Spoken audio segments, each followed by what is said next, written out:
بسم اللہ الرحمن الرحیم۔ السلام علیکم، میں ہوں محمد سلیم اور آپ دیکھ رہے ہیں میرا یوٹیوب چینل سلیمیہ والی۔ تو دوستوں، میں امید کرتا ہوں کہ آپ اللہ کے فضل و کرم سے خیریت سے ہوں گے۔ اگر آپ میرے چینل پہ نیو ہیں تو چینل کو سبسکرائب اور لائک کرنا نہ بھولیے گا۔ چلتے ہیں سوال کی طرف۔ سوال نمبر 1 ہے کہ قرآن پاک کی سب سے چھوٹی سورت کون سی ہے؟ دوستوں، انٹرسٹنگ سوالات اور ان کے جوابات کے لیے میری ویڈیو کو لائک اور شیئر ضرور کر دینا۔ قرآن پاک کی سب سے چھوٹی سورت کوثر ہے، جس کی 3 آیات، 11 الفاظ اور 37 اعراب ہیں۔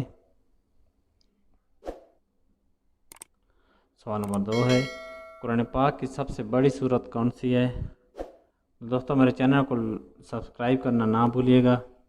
اگر آپ چینل پہ نیو ہیں تو چینل کو سبسکرائب کر کے جانا۔ اس کا جواب ہے قرآن پاک کی سب سے بڑی سورت بقرہ ہے۔ اس کی 286 آیات، 40 رکوع، 6958 الفاظ ہیں۔ سوال نمبر 3 ہے کہ قرآن پاک میں کن 3 مساجد کا نام آیا ہے؟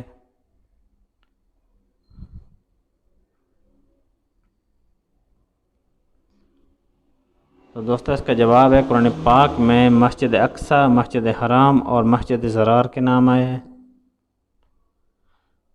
سوال نمبر 4، قرآن پاک کے مطابق سیدنا حضرت موسیٰ علیہ السلام کو کتنے معجزے عطا کیے گئے؟ اس کا جواب ہے قرآن پاک کے مطابق سیدنا حضرت موسیٰ علیہ السلام کو 9 معجزے عطا کیے گئے ہیں۔ سوال نمبر 5، قرآن پاک میں ہدہد پرندے کا نام کتنی بار آیا ہے؟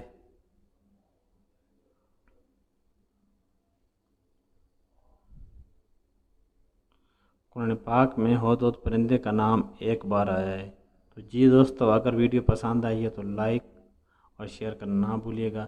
اگر آپ چینل پہ نیو ہیں تو چینل کو سبسکرائب، لائک اور دوستوں کے ساتھ شیئر کر دیں۔